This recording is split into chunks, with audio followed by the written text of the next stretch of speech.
bit about Calvin Brock, a former Olympian, finance degree as far as college is concerned. He's got the smarts, and he's also been picking his fights, and he's been hanging out here with us at times at Mountaineer. And the Black Rhino, someone who fought here against Bert Cooper, the same guy that Ted was just alluding to a while ago before we did this segment, who played Mike Tyson.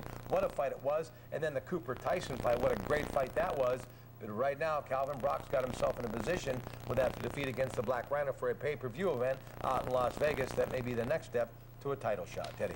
Well, the Black Rhino, when he fought here, looked really good, but then he's had a couple of tough fights. Calvin, actually, in his first national TV show, was tight. He said he was sick, if you remember.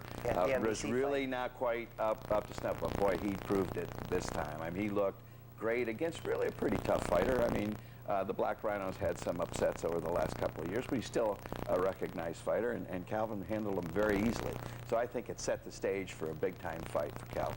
The only fighter that really destroyed Etienne was Mike Tyson, so that puts Calvin right into the same category, and that was Tyson 5 years ago, so that was a very good Mike Tyson at that point. But Calvin is ready. Jameel McCline, though, will be a good test at Caesars Palace on that pay-per-view show. Next stop, a title shot after that, you think? I think he's ready, but the way Don King he owns all the belts in the alphabet soup that is the heavyweight division, it might be tough for Calvin. He's going to have to make a deal somewhere along the line. But Calvin matches up very well against Chris Byrd, against Ruiz. Klitschko could give him some trouble just because of the size differential. Let's find out more about Calvin Brock right now as we get up close and personal on your chat pack from the beautiful Mountaineer Racetrack and Gaming Resorts Mahogany Room on FSN.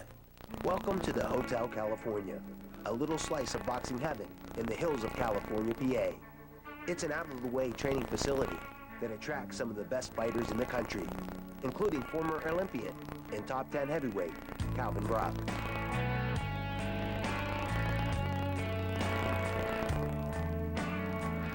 California here is just perfect for me. I mean, I have everything right here. As you can see, I'm in the boxing ring. Right behind me in the ring is the kitchen, then my bedroom. I come right out, throw my clothes on, and just go right to work. I mean, I can step outside and go for a 4.5, 5 mile run.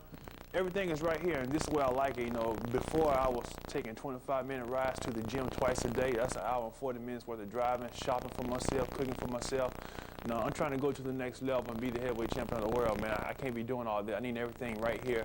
And got my chef, Buzzy Garnick, doing everything for me, washing my clothes, and this is just perfect atmosphere. This right here is world-class championship atmosphere right here.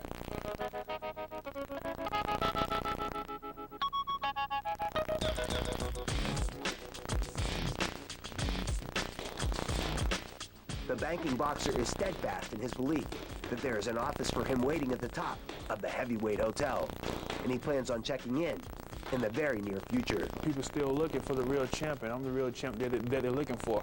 They're going to all be calling Calvin Brock the real heavyweight champion right now, and they got everybody asking who is the champion of the world. And then you have to say, well, it's Klitschko, it's Byrd, it's Ruiz, it's Layman Brewster, but I'm the man that's going to have to change all that.